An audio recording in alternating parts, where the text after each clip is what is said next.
Each week, American History TV's Real America brings you archival films that provide context for today's public affairs issues. This year's Democratic National Convention is in Philadelphia. Up next, a look back at the city in the early 1960s with a film by the Reynolds Metals Company and American Institute of Architects. It was in the 1930s that the first proposal was made for a major project in the Old City area. It centered around Independence Hall and the historical buildings to the east. The man who succeeded in getting the ear of the civic leaders and who worked out the design for Independence Mall in 1936 is Roy Larson. This is an area graced by some of our most historic structures, loosely clustered around Independence Hall. This is Independence Hall, the old Congress Hall,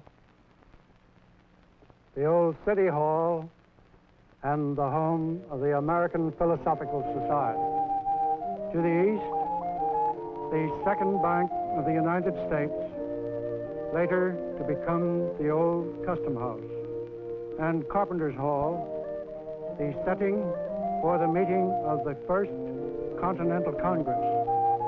Here was also the First Bank of the United States, the oldest banking building in America, and the old Philadelphia Merchants Exchange. But conditions around these buildings were deplorable. There was no relief from congestion, obsolescence, and fire hazards in the immediate vicinity of these historic buildings. As a part of the study of the area by the Committee on Municipal Improvements of the Philadelphia chapter of the American Institute of Architects, I conceived the plan of 1937, a simple statement with a green area to the north of Independence Hall and a green secondary mall from Independence Square east, connecting with the Second Bank, Carpenter's Hall, and other buildings to the east. Of course, all this remained in the idea stage until a group of people during World War II decided that Philadelphia needed a better vision of what it might become in the post-war period. This was done through the medium of the Better Philadelphia exhibition. Oscar Stoneroff was the designer of the exhibit, and Ed Bacon worked with him on it. There were a series of important landmarks throughout the historic Society Hill area.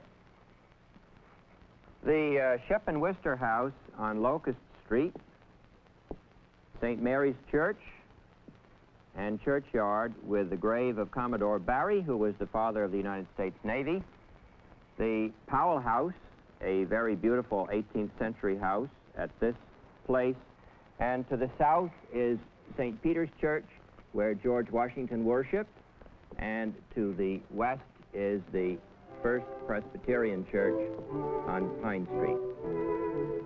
These last two churches were in the center of handsome churchyards which established a green belt on the south of the old city.